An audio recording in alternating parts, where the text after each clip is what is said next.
오늘의 공모주 드디어 나왔습니다. 참가번호 21번 바이오 의약품 백신 전문기업 SK바이오사이언스입니다. 청약 일정은 3월 9일에서 3월 10일이고 환불일은 3월 12일, 상장일 3월 18일입니다. 공모가는 밴드 상단 65,000원, 공모가 기준 시총은 약 5조 수준이며 작년 대여들과 공모가 기준 시총을 비교해보면 SK바이오팜은 3.8조, 빅히트는 4.5조 수준이었으니 이보다 더 큰 대여입니다. 아시다시피 증권사 6곳에서 청약이 진행되며 현재까지는 6곳에 모두 동시 청약할 수 있다는 점이 SK바이오사이언스 청약의 핵심 포인트라고 할 수 있겠습니다. 각 증권사의 최소 청약 증거금은 10주에 해당하는 32만 5천원이며 모든 증권사가 균등 배정을 50%로 한정하고 소수점으로 나온 주식은 추첨하여 비례 물량도 50%로 유지하는 방식으로 변경되었다고 하니 이 점은 꼭 체크하시기 바랍니다. 또한 청약 시간이 오전 10시부터 오후 4시까지인 점도 참고하시면 좋겠습니다. SK바이오사이언스는 SK케미칼의 백신 사업 부문을 물적 분할하여 설립되었고 백신을 중심으로 한 바이오약품의 연구 개발과 위탁 개발, 위탁 생산을 주요 사업으로 영위하고 있습니다. SK바이오사이언스의 주요 백신 3종은 독감과 대상포진, 수두이며 2020년 3분기 기준 시장 점유율은 독감이 35%, 대상포진과 수두가 50%에 달합니다. 특히 독감과 수두 백신은 2019년 대비 시장 점유율이 2배가량 성장했는데 독감 백신의 경우 고순도로 정제된 백신인 스카이셀 플루사카를 세계 최초로 개발하였으며 국내 백신 시장에서 매출 1위를 달성했습니다. 한편 SK바이오사이언스는 국내 백신 이외에도 글로벌 시장 진출을 위한 백신 파이프라인을 보유하고 있습니다. 그중 가장 기대되는 파이프라인은 차세대 폐렴구균 백신 개발 프로젝트이며 미국 FDA 승인하에 글로벌 임상 1상 완료 후 임상 2상에 진입했고 상용화 성공 시 8조원 규모의 글로벌 폐렴 백신 시장 진출을 기대해 볼 수 있겠습니다.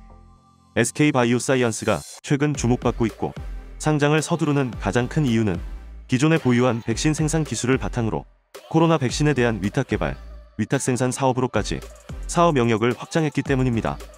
2020년 7월에는 영국 아스트라제네카와 코로나 백신에 대한 위탁 생산 및 공급 계약을 체결했으며 이어 2020년 8월에는 미국 노바백스와 코로나 백신 위탁 개발 및 생산 계약을 체결하면서 위탁 개발, 위탁 생산 사업이 본격적으로 시작되었다는 평가를 받고 있습니다. 국내에서는 대표적인 코로나 백신 수혜주로 꼽히며 이에 따라 2021년 실적 또한 대폭 증가할 것으로 예상됩니다. 실적은 2019년 매출 1,893억, 영업이익 227억을 달성했고 2020년에는 매출 2,256억, 영업이익 377억을 달성하면서 영업이익의 경우 전년 대비 66%나 증가하는 성장세를 보여주고 있습니다. 한 증권사에서는 2021년 매출 7,040억, 영업이익 1,760억을 추정하는 등 2020년까지의 실적은 코로나 백신 내용이 반영되지 않았기 때문에 증권가에서는 2021년 실적이 대폭 상향될 것으로 예상하고 있습니다. 다만 2021년 실적이 코로나 백신 공급에 따른 일시적인 반짝 실적일 가능성도 배제할 수 없어 단순히 코로나 백신 테마로만은 상장 후 주가 상승을 이끌 동력으로 부족할 수 있고 국내에서 본격적으로 백신의 대량 접종이 시작될 경우 부작용 사례가 이슈화될 가능성도 있기 때문에 상황에 따라 주가 하락의 리스크로 작용할 수 있겠습니다. 공모주 오디션에서 심사위원장 역할을 맡고 있는 기관은 어떤 평가를 했는지 확인해 보겠습니다. 기관 경쟁률 1275대1, 1464건의 참여 건수로 이 경쟁률을 청약증 거금으로 환산하면 무려 1046조에 해당하는 결과입니다. 공모가는 밴드 상단인 65,000원으로 확정되었는데 65,000원 이상으로 신청한 비율이 가격 미 제시 포함 100%로 압도적이었고 일단 공모가를 올리지 않은 매너에 대해서는 칭찬해줘야 할 부분인 것 같습니다. 심사위원장인 기관은 대여에 걸맞는 특급 평가를 내린 것으로 보고 평가 등급도 의심 없이 S등급을 부여합니다. 공모주 한 잔이 상장일 옥석을 가리기 위해 간단한 지표로 평가하는 방법인 옥석 진단에서도 사실상 만점이라고 볼 수 있는 9점이 나왔습니다. 의무 보유 확약 비율은 약 60% 수준이며 이는 수요 예측 기준 카카오게임즈 58%와 비슷하고 빅히트 43%보다 높은 수치입니다. 유통 가능 주식 비율도 25%로 긍정적인 수준이라고 할 수 있겠습니다.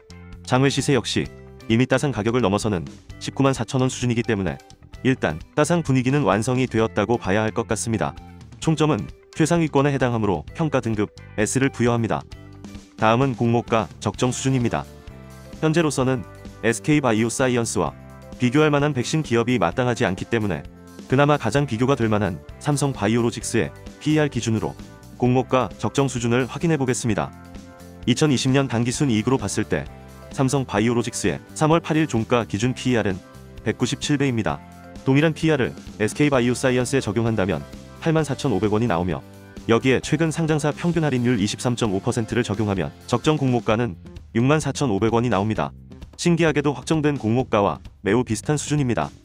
물론 2020년 실적으로 비교하면 고평가 논란이 있을 수 있겠지만 현재 시장에서 기대하는 실적은 2021년에 포커싱 되어 있기 때문에 일부 고평가 논란을 충분히 커버할 수 있는 수준이라고 판단하여 공모가 적정 수준은 평가 등급 A를 부여합니다. 심사 내용을 종합한 결과 SK바이오사이언스는 최종 S등급으로 청약 라운드에 진출합니다. 구독자 여러분께서도 공모주 오디션의 심사위원으로 참여하시고 계신데요. 오늘은 영상을 빨리 공유드리고 싶은 마음에 구독자 심사위원 분들의 심사평 소개는 생략하도록 하겠습니다. 커뮤니티를 참고해 주시기 바라며 오늘도 심사평을 해주신 모든 분들께 감사의 말씀을 드립니다. 이번에는 SK바이오사이언스가 얼마까지 오를 수 있나 기대하고 계신 심사위원 분들에게 마지막으로 어필할 수 있는 개인기를 보여주겠다고 하는데요. 기존에 상장된 유사 기업을 흉내내는 개인기라고 합니다. SK바이오사이언스가 흉내내려는 종목은 바로 공모가 산정 시 비교 기업으로 선정한 유일한 국내 기업 삼성바이오로직스입니다. 2021년 예상 실적 기준으로 삼성바이오로직스는 현재 PER 114배 수준인 것으로 확인됩니다. 이 PER을 SK바이오사이언스의 2021년 예상 실적 기준에 맞춰 적용해보면 주가는 무려 25만 1,500원. 이것은 SK바이오사이언스가 나상상을 하고도 14% 상승한 가격에 해당합니다. 물론 삼성바이오로직스의 바이오시밀러 분야를 백신 분야의 SK바이오사이언스가 PER로 똑같이 흉내내기는 어려울 것 같고 이러한 가정도 현재가 아닌 2021년 추정 단기순이익 기준이기 때문에 아무리 신규 상장 버프를 받아 오버슈팅 된다고 해도 무리는 있어 보입니다. 이러한 상황에서 현재 장외 시세는 자신만의 매도 목표가를 설정하는 기준으로 큰 의미가 있을 수 있습니다. 카카오게임즈의 상장 후 최고가는 89,100원이었고 상장 전 장외 시세는 65,000원 수준이었습니다. 빅히트 역시 상장 후 최고가는 35만 1,000원이었고 상장 전 장외 시세도 이와 비슷한 35만원 수준이었습니다. SK바이오사이언스의 장외 시세는 오랜 기간 꾸준히 20만원 수준에서 형성되어 있는데 이러한 관점에서 볼 때 일반 공모주 투자자 입장에서는 20만원 수준이 기대할 수 있을 만한 수익 구간이 되지 않을까 생각해봅니다. 마지막으로 공모주 한 잔의 청약 계획을 공유드리면서 마치겠습니다. 균등 배정 물량이 50%로 한정됨에 따라 지난 SK바이오사이언스 청약 준비 영상에서 시뮬레이션 해본 내용을 다소 보완하여 균등 배정 수량을 다시 예상해봤습니다. 최소 8주에서 최대 14주까지 배정되는 결과가 나왔습니다. 소수점 주식은 추첨으로 배정되는 방식이기 때문에 정말 운이 없으신 분은 8주 정도 배정되실 수도 있고 정말 운이 좋아서 로또 당첨되실 운을 여기에 쓰신다면 14주까지도 배정되지 않을까 조심스럽게 예상해봅니다. 증권사별로 보면 5주 이상 배정받을 수 있을 만한 증권사가 보이지 않습니다. 따라서 균등 배정은 최소 청약 수량만 6곳에 모두 청약하는 것이 가장 효율적인 방법이라고 생각하여 10주씩 청약할 예정입니다.